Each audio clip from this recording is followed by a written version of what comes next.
عنکبوت، مار، خفاش و یه عالمه چیز دیگه که حتی نمیتونم لیستش کنم، ولی اینا فقط یه مشت از موجودات جالبی هستن که چینی ها خیلی عادی مصرفشون میکنن. آشپزی چین که به عنوان یکی از غنی‌ترین آشپزی‌های دنیا شناخته میشه، فرهنگیه که میتونه چیزهایی رو که حتی تو خواب هم تصورش نمی‌کنی تبدیل کنه به غذا. حتما بین شما کسایی هستن که میپرسن آخه چرا، مگه چیزی برای خوردن نمونده بود؟ واقعیتش پشت این قضیه دلیل خیلی عمیق‌تر و دردناکتری وجود داره. به نظرم ما اینو نمیتونیم کامل بفهمیم، چون هیچ کدوممون مجبور نشدیم برای زنده موندن جسد اعضای خانواده‌مون رو بخوریم. من اویلهارد هستم و به سایه حقیقت خوش اومدیم.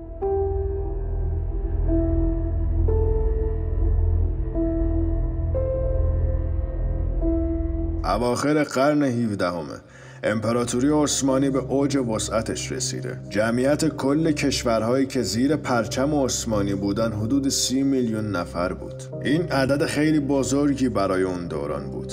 ولی میدونین جمعیت چین تو همون دوره چقدر بود؟ حدود 130 میلیون نفر. تو هر دوره ای از تاریخ که نگاه میکنی چین همیشه بوده. حتی با وجود قتل عام‌های عظیمی که تجربه کرده، باز جمعیتش از بقیه کشورها خیلی بیشتر بوده. دقیق نمیدونیم چرا، ولی حدس‌هایی هست. چون یکی از بزرگترین کشورهای دنیاست و زمین‌های فوق‌العاده حاصلخیزی داره. تنوع آب و هوایی هم باعث شده کشاورزی همیشه نقش مهمی تو زندگیشون داشته باشه. به خاطر این فراوانی، تولید غذا و رشد جمعیت همیشه از همسایه ها بیشتر بوده. اما یه جمعیت خیلی بزرگ در کنار تمام مزیتاش همیشه مثل شمشیر دولبه بالای سر حکومت ها بوده. اگه خوب مدیریت بشه یه نعمت عظیمه، ولی با کوچکترین نقص میتونه همون حکومت رو نابود کنه. حالا سوال اینه، چینی ها چطور تونستن هزاران سال این جمعیت عظیم رو کنترل کنن؟ جواب ساده است: غذا و یه سیستم فوق‌العاده سختگیرانه و دیکتاتوری با مشت آهنی. تو تاریخ چین بارها میبینیم که مردم عادی مثل ربات دیده شدن. روستاها و کشاورزها مجبور بودن سهمیه‌های خیلی سنگینی که حکومت تعیین میکرد رو تولید کنن. هر کی از سهمیه عقب میموند یا جریمه میشد یا سهم غذاییش کم میشد. یعنی چی؟ یعنی مرگ خیلیا. برای همین مردم مجبور بودن مثل دیوونه ها کار کنن تا فقط زنده بمونن. این مدل حکمرانی با تهدید گرسنگی و زور نسل‌ها کار کرده و مردم رو مطیع نگه داشته. شاید بپرسی خب چرا مردم شورش نکردن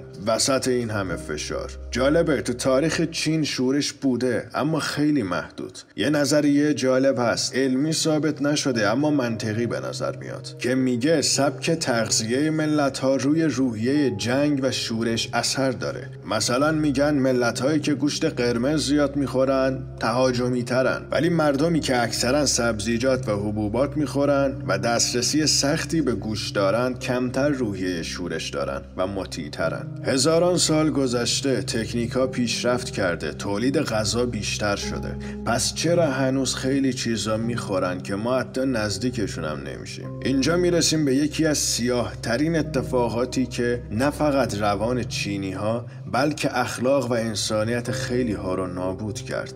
قحطی بزرگ مائو زدونگ، یکی از خودشیفته ترین آدم های تاریخ. نمونه کاملی از این که وقتی به یه آدم خود بزرگبین قدرت مطلق بدی چی میشه. سال 1921 رهبر کمونیست ها شد و بعد از پیروزی در جنگ داخلی سال 1949 جمهوری خلق چین را تأسیس کرد. تا لحظه مرگش در 1976 هم حکومت کرد. سال 1956 جهش بزرگ به جلو رو شروع کرد. هدف چی بود؟ ایجاد چین صنعتی و حذف کامل فرهنگ گذشته. شاید از بیرون قشنگ به نظر بیاد، ولی واقعیتش کابوس محض بود.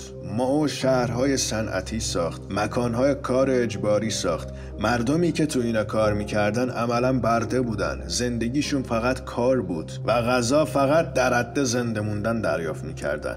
اگه نمیخواستی کار کنی احتمالاً ته کارخونه دفنت میکردن. گروههای کشاورزی هم به همین شدت سختگیر بودن. سهمیه‌های وحشیانه گذاشتن. مائو حساس بود که مردم فقط روی صنعت و غذا تمرکز کنند. بعد در سال 1966 انقلاب فرهنگی رو شروع کرد تا هر چی رنگ و بوی گذشته داشت نابود بشه. تمدنی که هزاران سال قدمت داشت، معبدها، کتابها، آثار باستانی، صنایع دستی، همه یا نابود شد یا افرادش کشته شدن یا تو اردوگاه‌ها از بین رفتن. این حمله فقط به فرهنگ نبود، به هویت مردم بود. سال 1958 ما یه چیز خیلی ساده میبینه. چند تا گنجشک دارن دونه های ریخته شده رو میخورن. به ذهن این مرد و تیمش میرسه که گنجشکا دارن محصولات کشاورزی رو میخورن. پس مقصر کمبود تولیدن و دستور میده تمام گنجشکای کشور کشته بشن. باور نکردنیه ولی اتفاق افتاد. 10 میلیون پرنده کشته شد. حتی جشن گرفتن. اما این کشتار باعث یه فاجعه شد.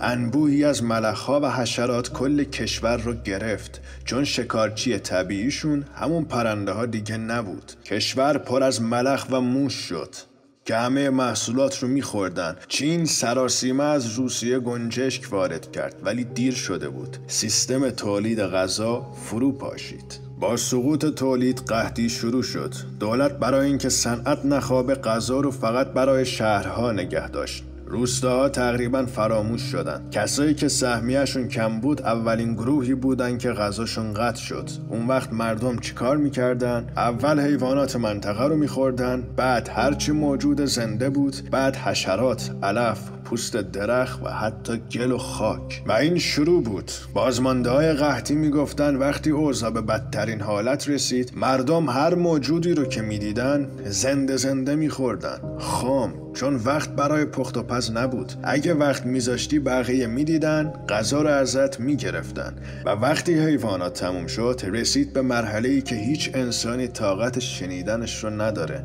خوردن انسان‌ها. مرده‌ها از قبر در می اومدن. جسدها دزدیده میشد. یه روایت از یه زن بازمانده‌ای بود که نتونستم ویدیوشو پیدا کنم، ولی انقدر وحشتناک بود نمیتونم فراموشش کنم. اینجوری بود که میگفت اون زمان یه دختر کوچیک بودم. تو روستامون همه از شدت گرسنگی پوست و استخون شده بودن. پدرم مدت‌ها قبل از گرسنگی افتاد و مردم تیکه تیکش کردن، پختن و خوردن. این صحنه برام عادی شده بود، چون بارها اتفاق افتاده بود. مادر من هم داشت از گرسنگی میمرد. یه روز در رو بست، منو نشون جلوش و یه چاقو گذاشت کنارم. گفت وقتی مردم قبل از این که بقیه برسن منو بخور. هر چقدر میتونی بخور که زنده بمونی. من فقط گریه میکردم. زمانی نگذشت که جلوی چشام افتاد و جونشو از دست داد. میدونستم همسایه ها میان. برای همین از پای مادرم تیکه جدا کردم و خوردم. کمی بعد همسایه ها در رو شکستن و بقیه بدن مادرم رو جلوی چشام خوردن. اون زن گفته بود مائو فقط خانواده هامون رو از همون نگرفت، انسانیت هم از همون گرفت. کتاب تامستون هم پر از روایت های مشابه. تخمین زده میشه بیش از 60 میلیون نفر تو اون 3 سال قحطی مردن بدون احتساب قربانیان اردوگاه ها و اعدام های انقلاب فرهنگی.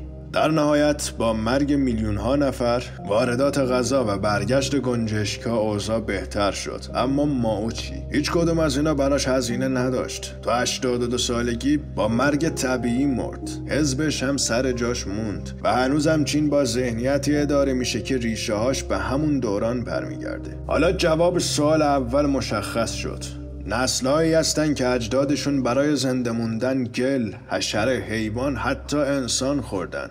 چنین زخم نسلی به این زودی پاک نمیشه. اینکه امروز تو چین خوردن حشره، سگ، گربه و حیوانات عجیب کمتر شده واقعیت داره، ولی اون ریشه ناخودآگاه هنوز هست. از سال 2020 به بعد به خاطر تغییرات اقلیمی و مصرف زیاد، تولید غذا تو چین دیگه جوابگو نیست. کمبود آب در سالهای 2022 و 2023 ضربه وحشتناکی به کشاورزی زد. گزارش‌های جدید میگه خشکسالی اخیر ممکنه 900 میلیون نفر رو تحت تأثیر قرار بده. از جمعیت 1.4 میلیاردی چین این رقم فوق‌العاده بزرگه. فقط در سال 2022 2.2 میلیون هکتار زمین کشاورزی آسیب دیده. رودخانه‌ها خشک شدن یا آلوده شدن، طبیعت به هم خورده و تاریخ ثبت کرده وقتی این اتفاقها دوباره میفته ممکنه چین دوباره با بحران غذایی روبرو بشه. سوال اینه این بار مردم به سراغ چی میرن یا کی؟ مرسی که این بخش از مستندهای سایه حقیقت رو تماشا کردین. اگه دوست دارین محتواهای بیشتری بسازم لطفاً کانال رو ساب کنین و ویدیو رو با دوستاتون به اشتراک بذارین. لایک و کامنت هم یادتون نره. تا ویدیوهای بعدی مراقب خودتون باشید و در آرامش بمانید. خدا نگهدار.